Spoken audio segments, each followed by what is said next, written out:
It's been 20 years since the World Wide Web was created, and every aspect of our lives has been touched by this digital revolution.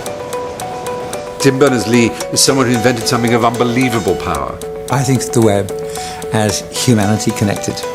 Human civilization as a whole is now witnessing the connection of people everywhere on Earth through this web. But what are the consequences of this extraordinary new access to information and people? Caught up in the instant connections of the web, few of us pause to wonder what it's doing to us. What is the effect on our relationships? Is the web even changing how we think? Whether we realize it or not, through the web, we are all participating in an extraordinary and unprecedented experiment for humankind, the outcome of which is far from certain. The great fear is that this revolution is making our senses and imagination dependent on screens, shifting us from the real world to the virtual. It's a world that has no consequences. It's a world dominated by senses. So why do you need cognition? Why do you need meaning? Why do you need metaphor? Is it going to bring us a different, better life, or is it going to bring us a different style of communication? That's, I ask that question, I don't have the answer. We worry that our kids are being sucked into a superficial online culture. Are they, for better or for worse, evolving from Homo sapiens into some sort of Homo Interneticus?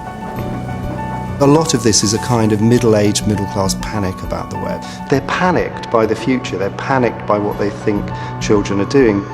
I'm going to plunge into the fear and the hype to find out whether the web really is trivializing our relationships and rotting our brains. At its heart, this is about what makes us, us, and whether the web distorts or enriches our very humanity.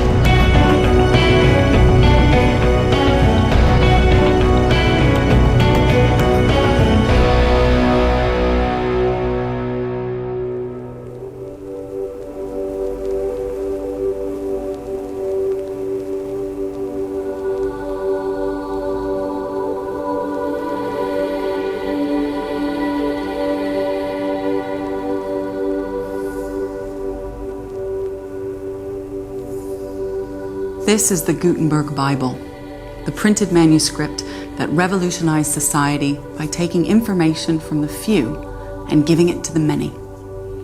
This book irrevocably transformed Western civilization.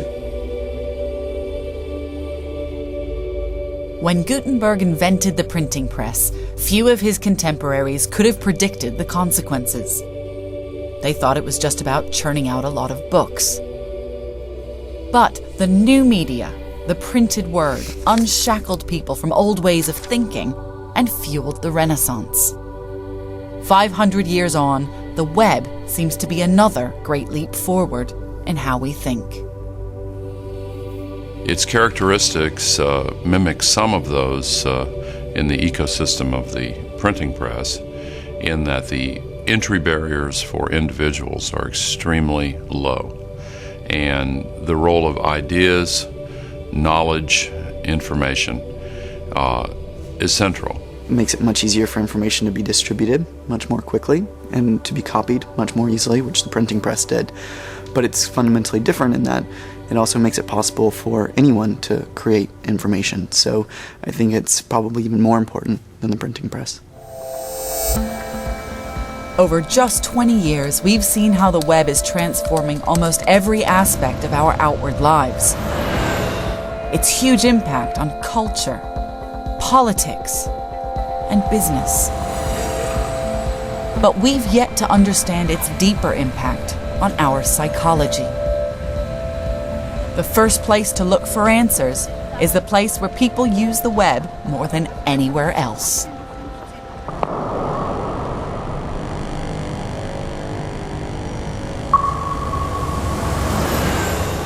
If we are to see the web's revolutionary effects on human beings, then we should find them here. This is the most wired nation on Earth, South Korea.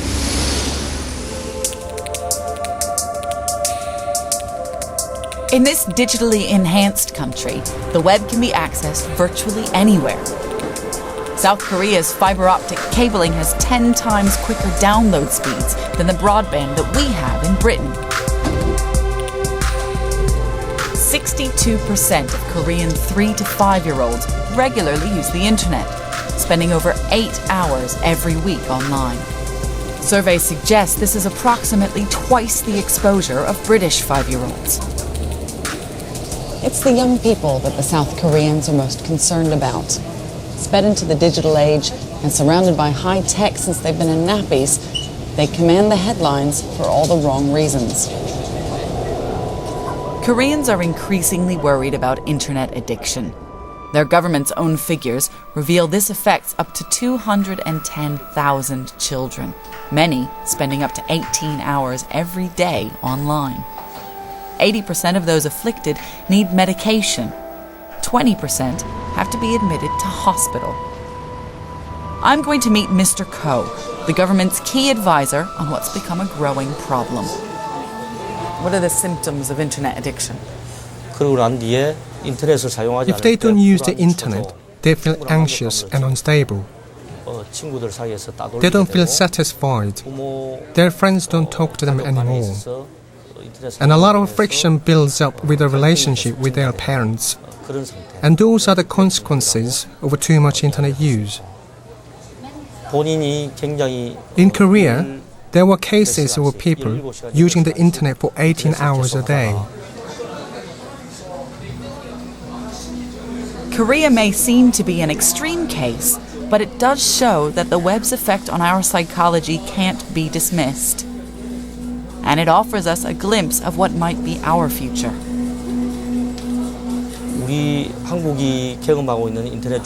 The experiences that Korea is facing as a country with internet addiction are experiences that countries like the US will face in 3 to 5 years.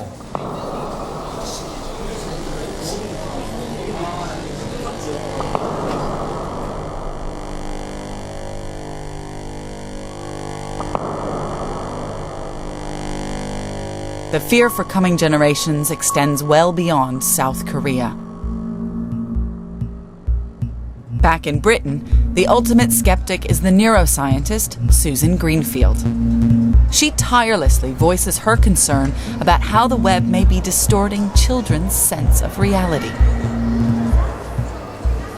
When a child is in the real world, even if it's a real world of a doll's house, this is a world where your doll might break, someone might stamp on your toy soldier. So you're learning that actions have consequences. So imagine you're a young person on a computer. It is a world where there's a strong premium on hearing and vision, on strong sensation.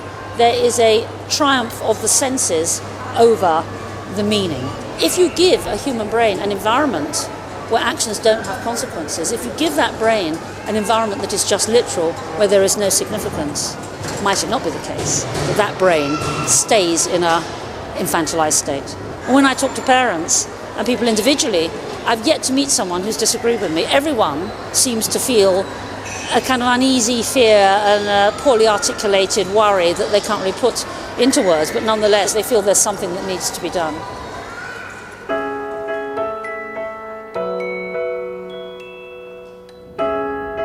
Susan Greenfield represents the most extreme view. But across Britain, there's unease that children are growing up only knowing life online. That this is a generation consumed by the web.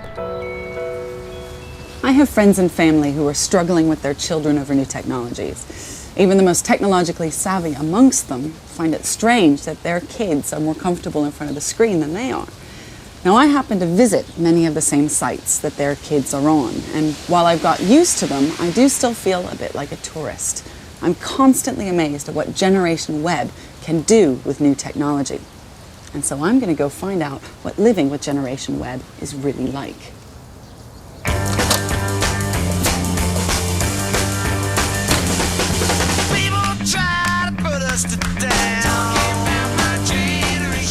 Parents across the country need no introduction to this familiar scene. Their lives are completely centred around their computers. I chat to friends and do comments and stuff. Usually Facebooks and Hotmail and stuff.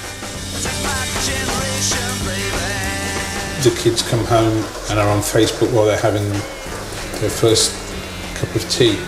You can communicate with people and you can look into their lives and stuff. When I was young, we didn't even have a home telephone. Can you imagine life without the web? No. No. I think it would be like removing her arm if you took her Facebook site away from her. What do you think life was like before the web? Really boring. Yeah. What do you think people did? Read books.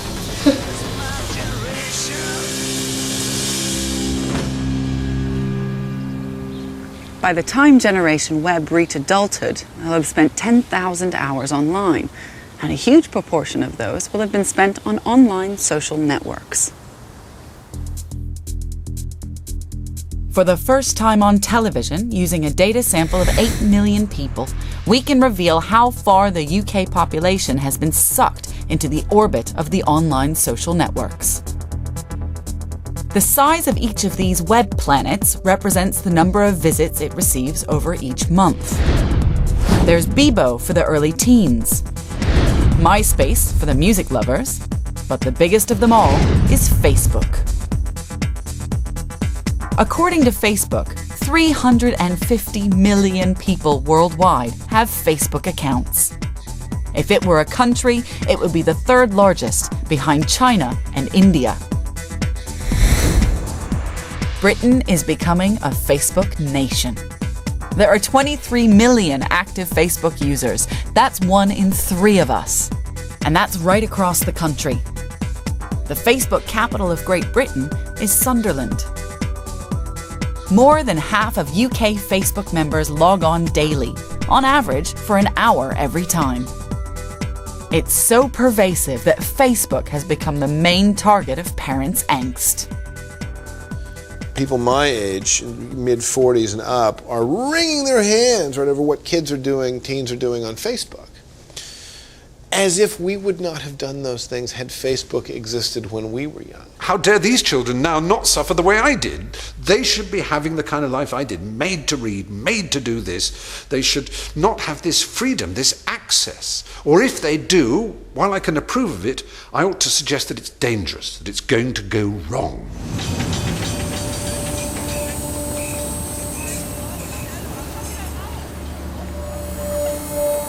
The key criticism of Facebook is that it makes friendship meaningless, and that undermines society.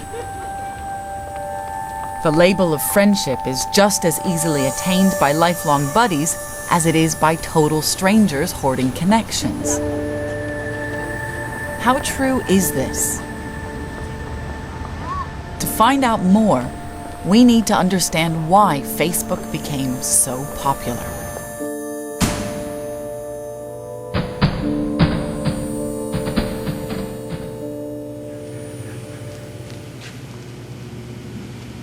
On the 24th of May, 2007, just 10 days after his 23rd birthday, Mark Zuckerberg shuffled into this hall and explained the secret of Facebook's triumphant success.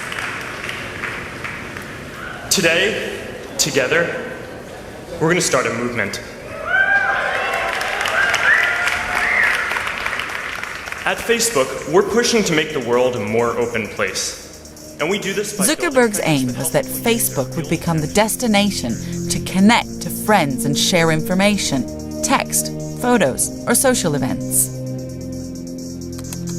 All that you need to do is sign up, create a profile, find your mates, and have them agree to become your Facebook friend.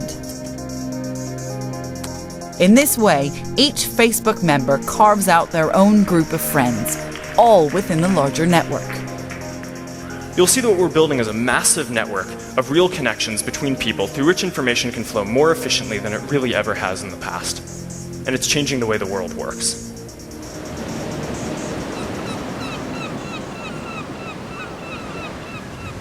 But to change the way the world works, or putting it a bit more cynically, to build up marketing potential, Facebook needs to attract a huge number of users. What Facebook is trying to achieve is something called a network effect. This is a term coined 100 years ago by American telephone industrialist Theodore Vail. This is the essence of what Theodore Vail outlined. If you have a telephone, just one, it's pretty useless because you can pick it up, but there's nobody on the other side. There's no one to make a connection with. But if you add another telephone, add another, and another, and another, and another, this guy can talk with this guy, who can talk with this guy, who can talk with this guy, and so on, and so on. The more phones you have connected, the more benefits for the individual users, because the user has more possibilities of people to connect with. And the more people that they can connect with, the more other people will want to join. The system becomes self-sustaining and self-fulfilling. It's as simple as that. So the power and value of Facebook increases by the number of friends it connects. Many of these things are a sort of scale leads to scale. That is, if your friends are on it, you go on it. You don't do some objective evaluation of this one is better in this way and that one's better in that way. You know, it's like, why is the phone, you know, with its dial, why did that catch on? Well, critical mass eventually becomes the very big thing. You know, for a while, Facebook forced you to be friends with somebody if they wanted to be friends with you. And that, you know, that didn't happen to work for me because I was getting 10,000 friends requests a day. People have the experience of having thousands of friends, right? Well, no one really has thousands of friends. It's either the word thousands or the word friends has to be struck out for that sentence to make any sense.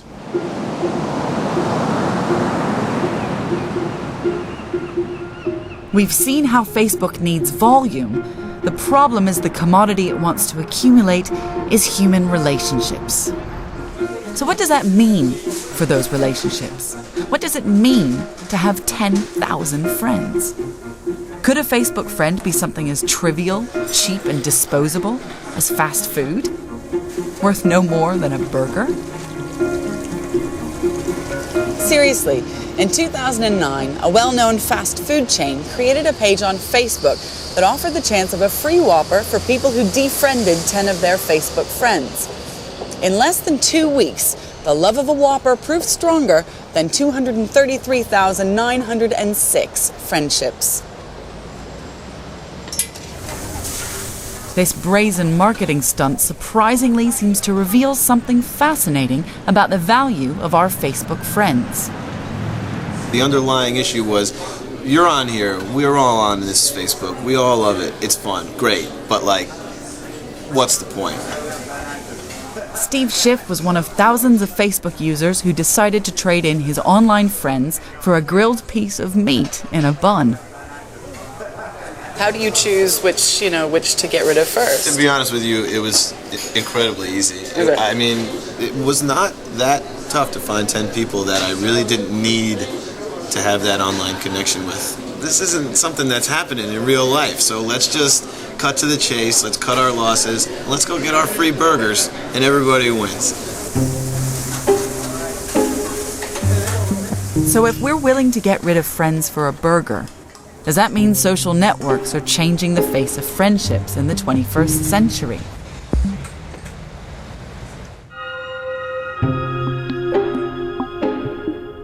Or are there some immutable aspects of human friendship that Facebook can't change?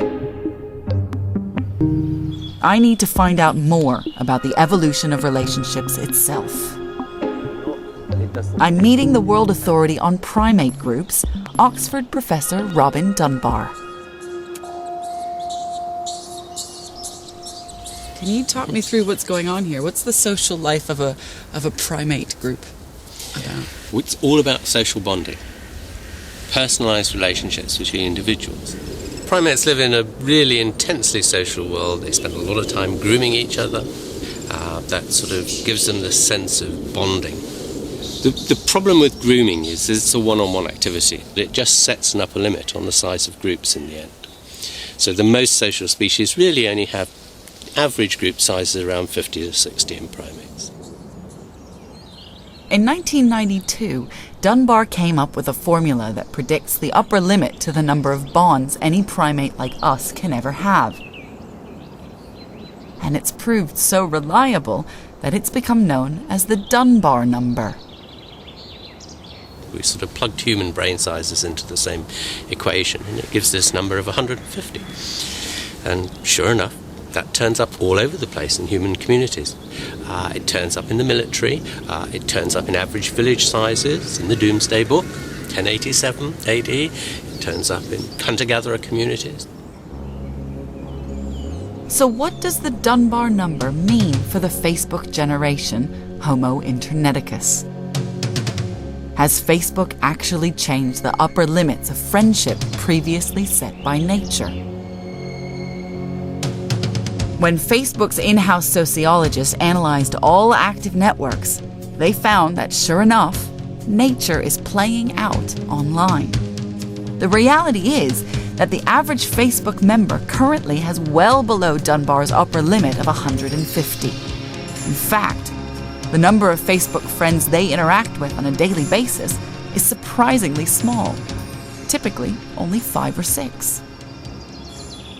So while you can claim you have this huge network of people you know in some vague sense, most of those relationships I wouldn't call relationships, they're voyeurs.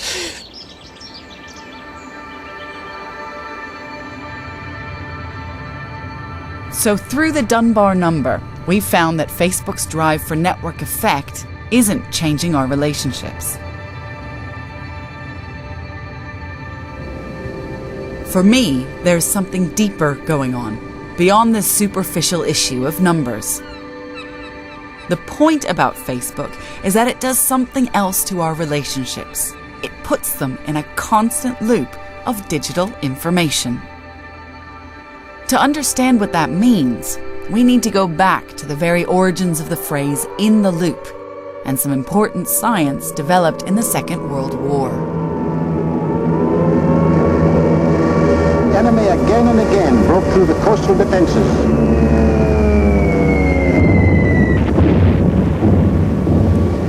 Night after night, the brave anti-aircraft gunners stood by their posts and tried in vain to shoot down the German bombers. British military scientists realized quickly that they were facing a grave problem.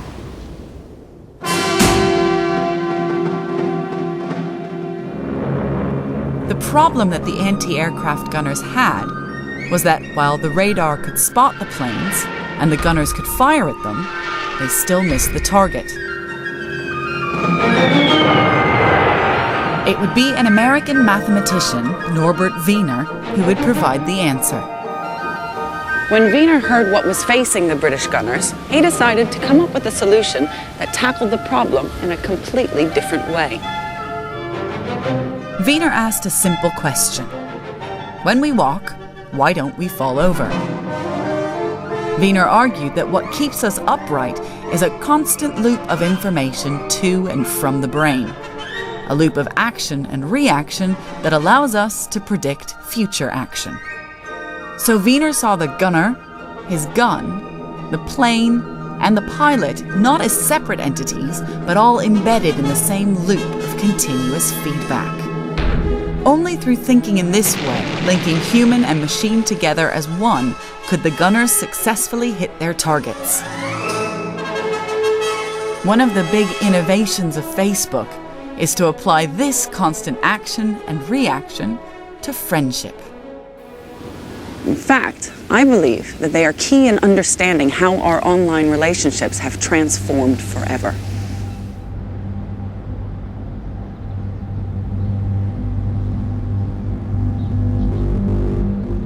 What Facebook pioneered before anyone else was status updates, fed between friends in real time.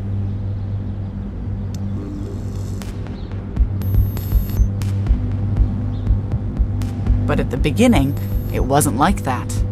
Back in 2004, it was a simple college student website.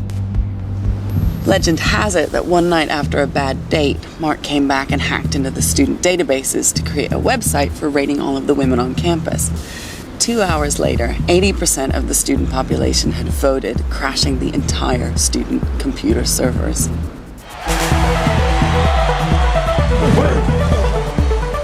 Mark was the type of person who was always, thinking of technical solutions to social problems.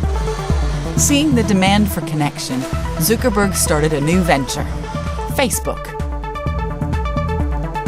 I built the first version of Facebook in a couple of weeks in my dorm room at Harvard.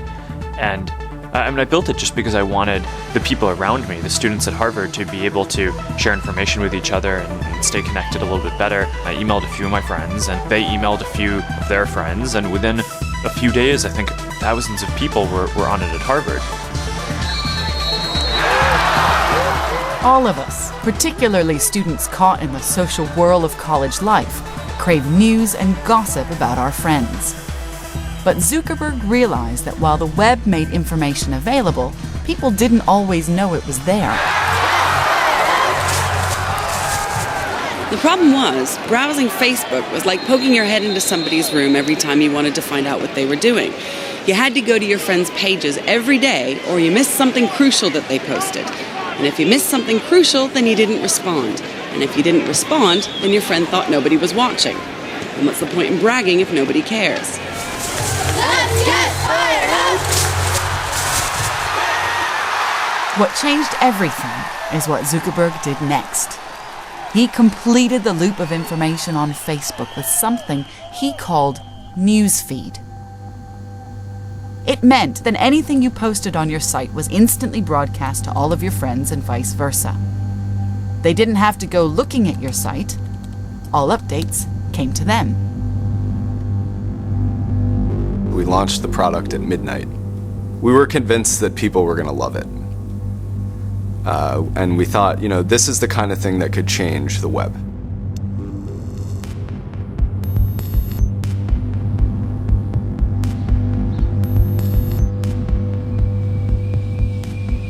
It all seems so normal now, but at the time, Facebook users hated it. They saw it as an appalling intrusion into their lives, a terrible wrench from the Facebook that they were used to. First thing I saw on the top was that someone had broken up with someone. And so when I saw those things, I was really just put into shock. It's like, that's so much stuff broadcasting. And then I realized that all of my stuff was being broadcast the same way too, and I don't know if I didn't really want that. As soon as we launched the product, we started looking at the feedback coming in from our users, and it was universally bad. It was, I want my homepage back, I don't like this, please turn it off. I was emailed by almost everybody I knew on Facebook to say, why did you do this to us? It was personal. And right before we were leaving, I think we were called and told that there were security guards coming because there was going to be a protest outside. This was hours after we had launched it. I decided to make a protest against it and created a group called Students Against Facebook Newsfeed. By the third or fourth day at its apex, it was at 750,000 people in the group. But Zuckerberg stuck to his guns. He was determined that Facebook users would live life in the loop. Within a few days, we could see in our stats already that just the amount of page views that people were doing and the amount of engagement that they had in the site was going up, because what they were coming to the site to do was see what their friends were doing on a day-to-day basis, and this just made it so much easier to do that. It's this culture of real-time updating and not the numbers of friends that's the big shift in all of our relationships. Constant status updates, this being in the online loop, has dragged the web into a new age, inspiring many imitators, most famously Twitter. But more importantly, what does this shift mean for you and me as we live our daily lives? I'm going to meet Sherry Turkle, an eminent clinical psychologist who's been studying our relationship with technology for 20 years. She's actively researching how the web's feedback loops challenge our sense of who we are. I think you've started to get almost a new personality type. It moves from, I have a feeling, I want to make a call, to I want to have a feeling, I need to make a call. There's a sense in which you almost need the validation and the support of the community to in fact feel the feeling in the first place. Bringing other people into the loop of feeling your feeling. This is very seductive. So as a recipient of all of this information, how do you think this is affecting me? You start to want to hide. I cannot live the BlackBerry version of my life. I cannot read, know all of the places and spaces and feelings and the Facebook and my life is more than I can live. We're no longer nourished but consumed in some way by what we've created. I genuinely believe that we co-evolve with our tools, and most of our networked tools are, our smartphones where we can check emails, desktop computers, laptops. They encourage us, because it's so convenient, to consume lots of information in little snippets. We recently crossed the 1 billion view mark per day that we're serving. And we're also receiving close to 24 hours of video every minute on the site, which is a phenomenal amount of data.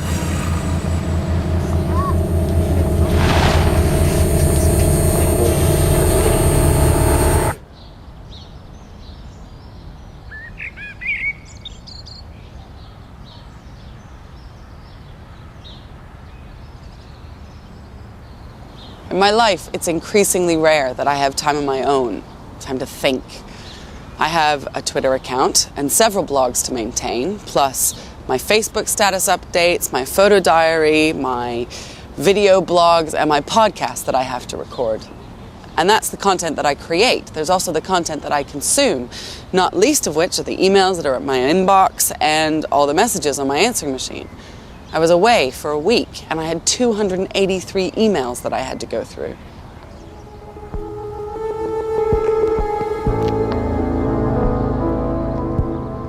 Living in the loop, Homo Interneticus appears to be slowly drowning in a rising sea of information.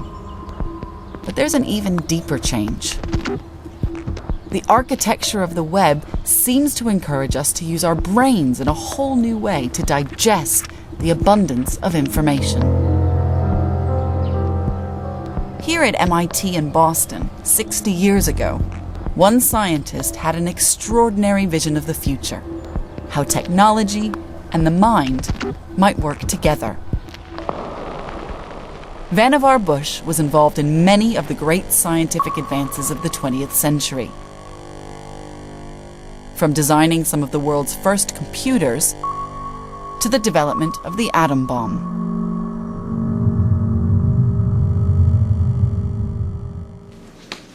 In 1945, he published an article that foretold our digital age. As we may think. This is Bush's original article, and with great insight, he described all of today's problems with information overload. At heart, he was focusing on the same problem that I'm grappling with in these archives. I'm searching through all these files associated with Bush, and they're labeled Vannevar Bush A through B, C through D, photographs, correspondence, etc. But the irony is, this isn't how Bush thought our brains worked. For example, when he thought about his Aunt Susie, he didn't think about all of the people that he knew whose names began with S. He thought about where he was when he last saw her, how she did her hair, what she smelled like, how she held her fingers in front of her when she talked, that kind of thing, and so on until he built up a picture of her. In other words, he didn't think our minds were linear. He thought they worked through association.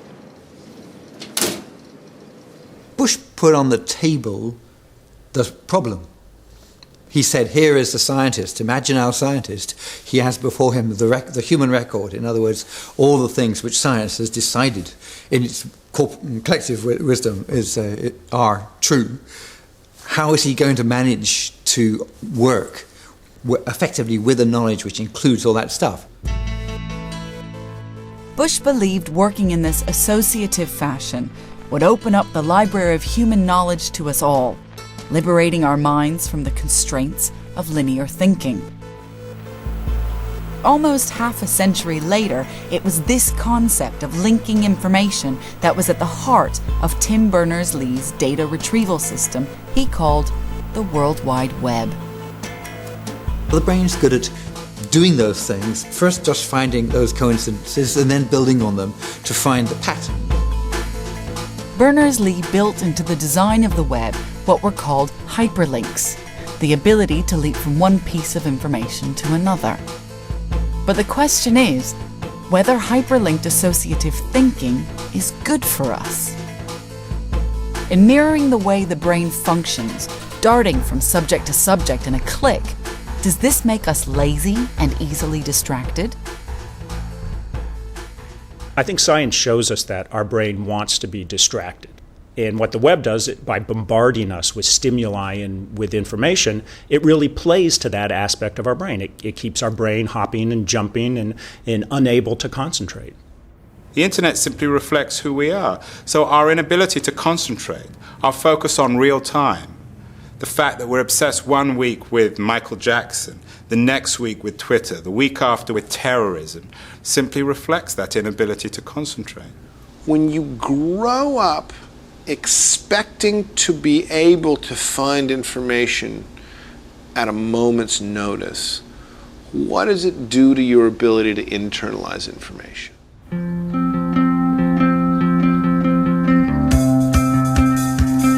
We used to be trained in the discipline of reading and writing at length.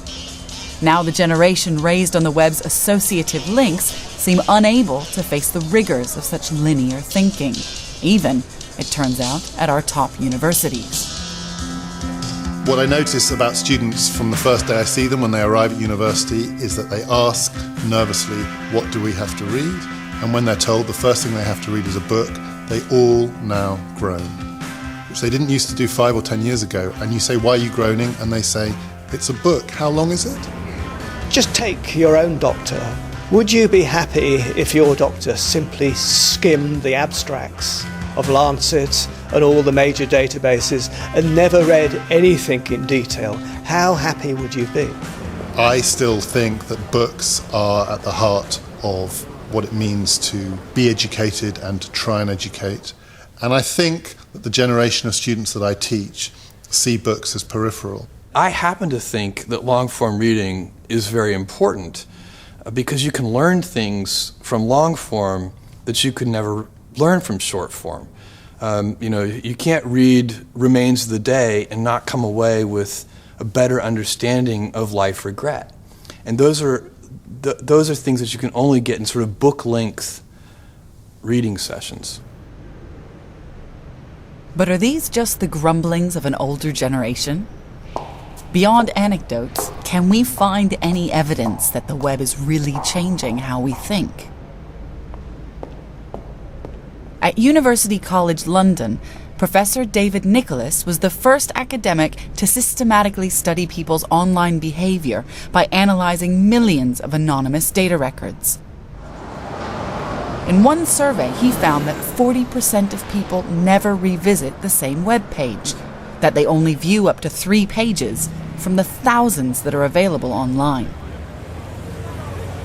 And the really big surprise was that people seemed to be skipping over the virtual landscape. They were popping in from sites, looking at 1 or 2 pages, going to another site, looking at 1 or 2 pages, and then going on. Nobody seemed to be staying anywhere for very long. Professor David Nicholas's study suggests that the web's hyperlinked network of information is converting us from thinking linearly into thinking associatively. These two types of thinking can be termed fox and hedgehog. Foxes are people that embrace all kinds of ideas, like the wisdom of the crowd, bounce from here and there and pick things up, and that's how they acquire their knowledge. And then there are hedgehogs. Hedgehogs like one big idea. They repeat, they go back to the same source. These people like the peer-evaluated environment because they're certain of that. And these people represent quite a different group of people. Now we want to find out whether the younger generations are becoming more fox-like than hedgehog. So we've joined forces with UCL in a unique experiment that you too can take part in online to find out which species of web animal you are. Our aim is to discover the impact the web is having on our brains. Is this test a genuine first? Absolute first, a global first. Nobody's ever done this before. Nobody even knows what's going to come out of it. To give us a first indication, we've brought together 100 people who represent different ages and genders. Some use the web rarely, others all the time. Look at your screen, concentrate on what you have to do, click start, and that game will begin. We are especially interested in the 12 and 18-year-old age groups because their brains have been formed only knowing life with the web. How does their behavior compare to people who rarely use the web and to serial users like myself? You've got to look at the pictures, you've got to look at the numbers, you've got to look at the letters, you've got to make a decision. Is it an odd number? Is it an even number? Is it a vowel? Is it a consonant? It's a bit too much for my brain. The results from our initial survey of 100 volunteers seem to confirm what many suspect. Generation Web seemed to display more fox-like behavior. They answered their questions after looking at half the number of web pages and only spending 1/6 of the time viewing the information than their elders did.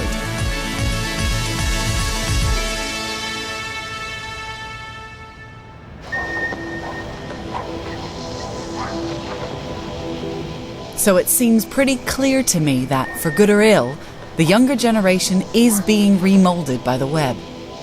Facebook's feedback loops are revolutionizing how they relate. There's empirical evidence now that information overload and associative thinking may be reshaping how they think. For many, this seems to be a bleak prospect. Young people bouncing and flitting through a thoughtless, throwaway virtual world. But are we being too harsh? Are we failing to spot something valuable about this new culture? We go on singing the old song of fragmentation and alienation because every society always looks at the preceding age while living in a new current one, never sees the age it's living in. You might be surprised to learn that was recorded in the 1960s, and the person who was speaking was the Canadian maverick thinker Marshall McLuhan. In 1968, McLuhan took up a year's professorship in New York. It was the perfect destination for him as he was enthralled by the hustle and bustle of modern life. He positively welcomed the kind of future that the web has now given us. McLuhan thought that the coming of the electronic age would speed up the movement of information, injecting new life into the mundane mechanical era. He thought that the rules, the regulations, the beliefs of the 19th century would be overturned as we were forced to dance to the faster rhythm of the electronic information loop.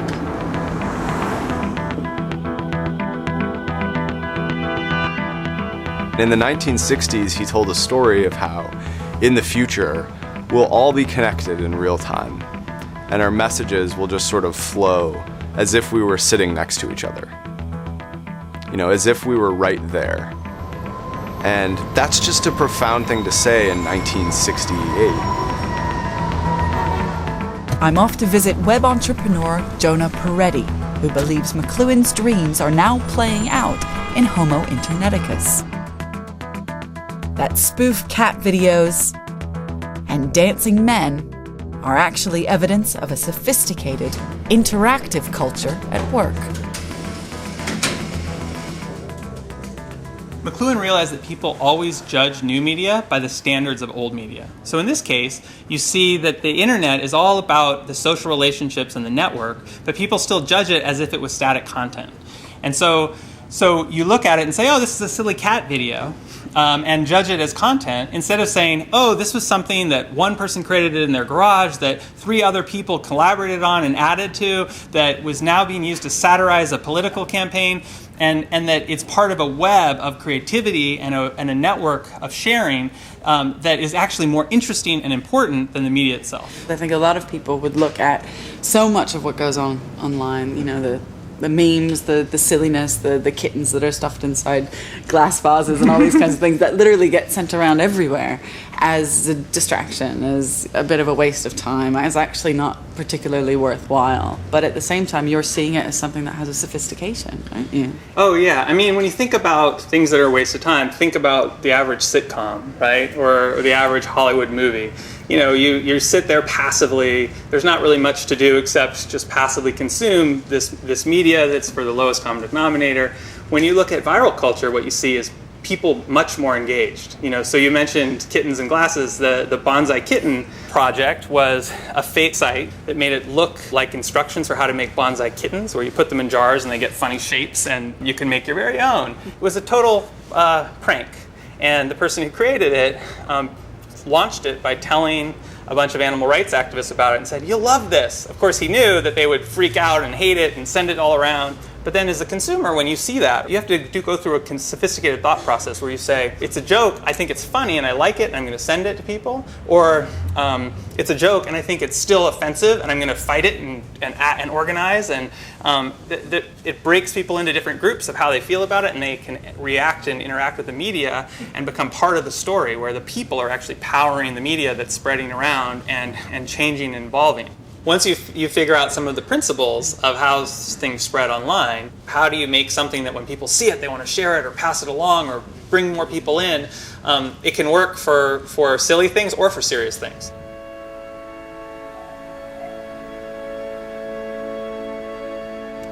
The apparently superficial culture of young people on the web can have a serious side and a direct impact on the real world.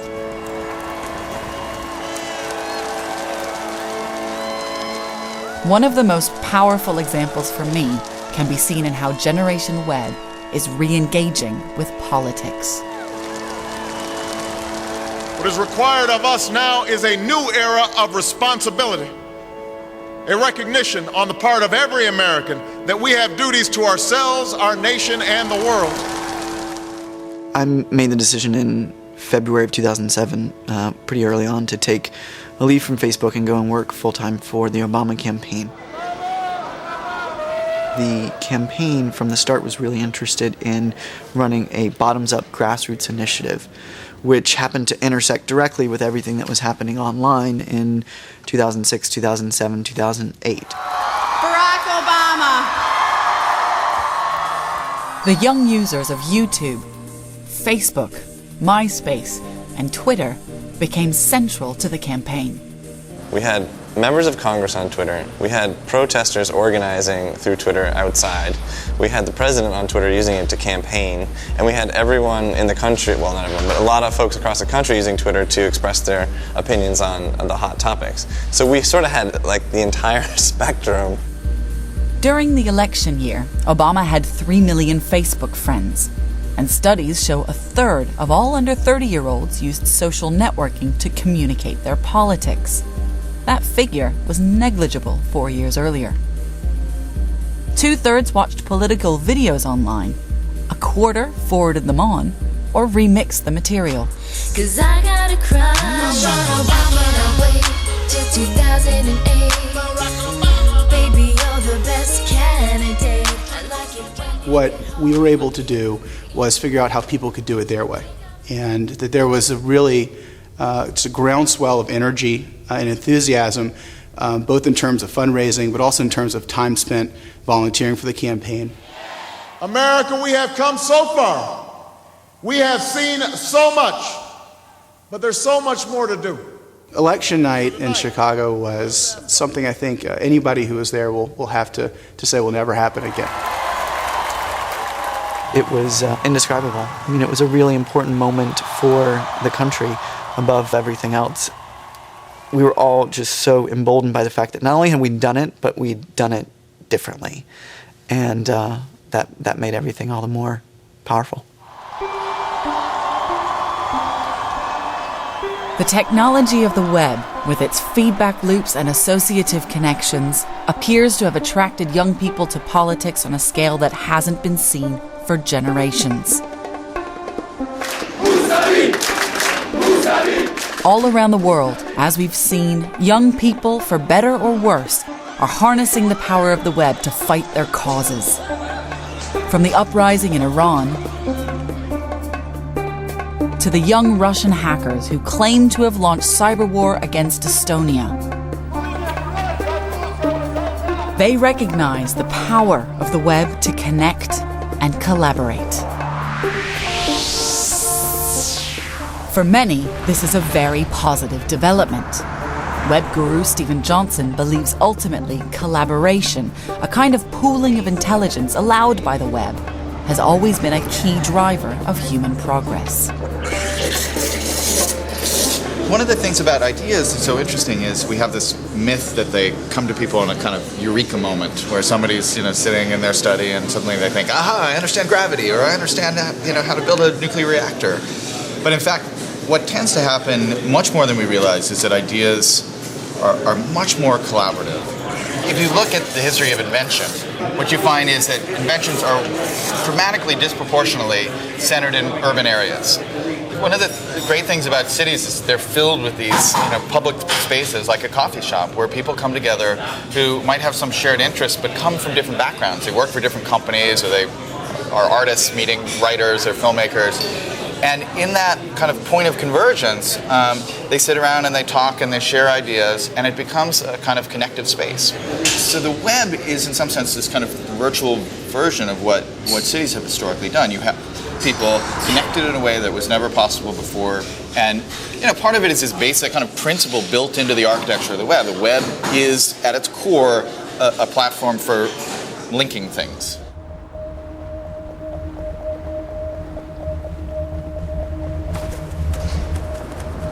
When you look at a city with its teeming masses of people, each of whom have their own dreams, desires, and expectations, it shouldn't work, but it does.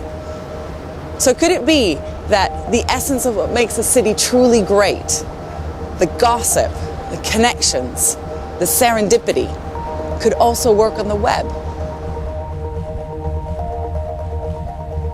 I believe that at best, the web can be like an exciting, innovative metropolis that eventually could benefit the younger generations.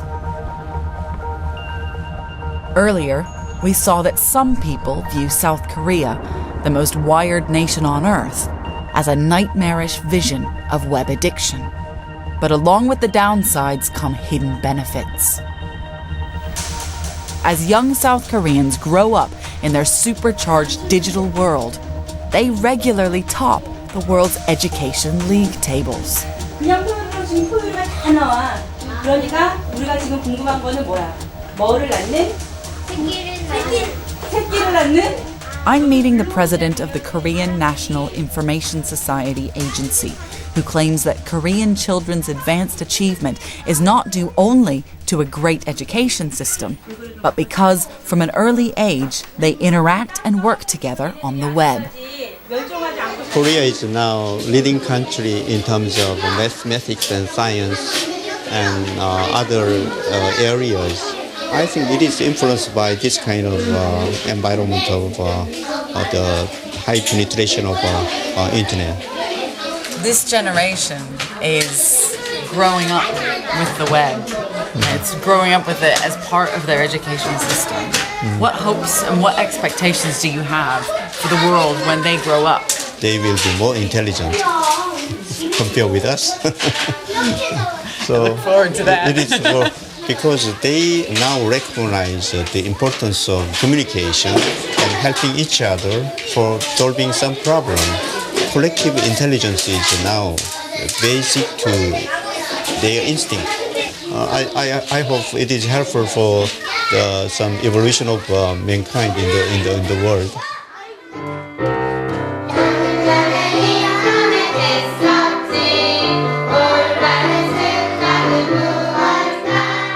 Every kid starts with an incredible amount of curiosity. Why are some materials strong? Why are some materials weak? Well, I asked that when I was a kid. Nobody could answer. Now, my son will get the answers and want to ask more questions. So I think it's a huge change. 이거는 안구 체조, 우리 눈 체조를 해주는 거래요.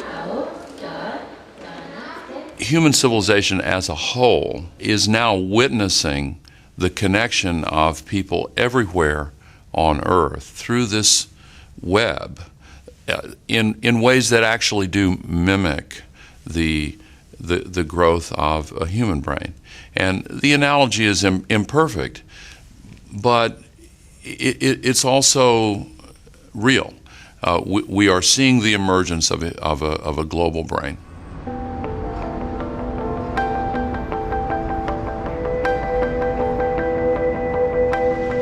In this series, we've seen how important it is to study the impact of the web on all our lives.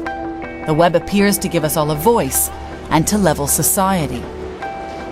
But we've seen that the ongoing cycle of this virtual revolution is also encouraging megabrands that track and trade us, and governments that can spin and spy as never before.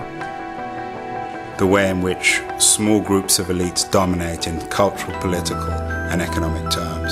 It reflects our values, our narcissism, our views, our obsessions. Even as it opens up extraordinary new possibilities, the web is weighed down by the limits of our imagination, our desire to profit and control. The web holds up a mirror to human nature, the good and the bad. Yet in this film, we've seen the new generation not just reflected in the web, but maybe evolving with it. My hope is that the web will eventually show us new horizons, liberate humanity, and change human nature for the better.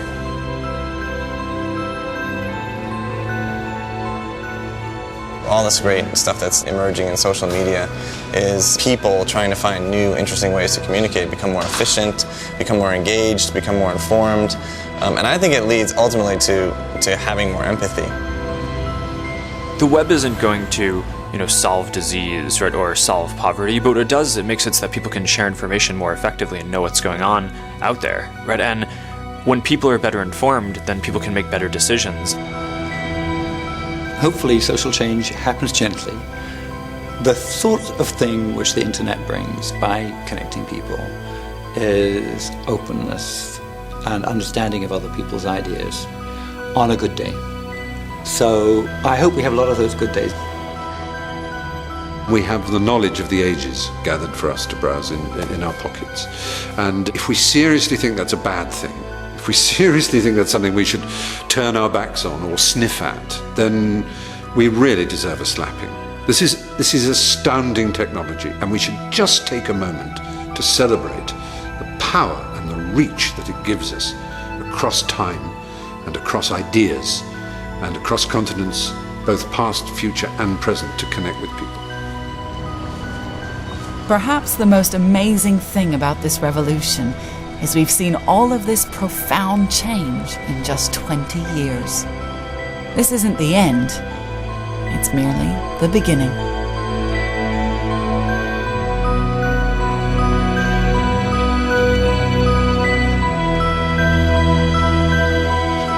Don't forget to go online and take part in our web behavior test. With your help, this major experiment will discover the impact the web is having on our brains. As well as fox and hedgehog behavior, we've identified other key web species. What kind of web animal are you? Visit bbc.co.uk/virtual revolution, where you can also follow the links to the Open University for more from those reshaping the web and the world.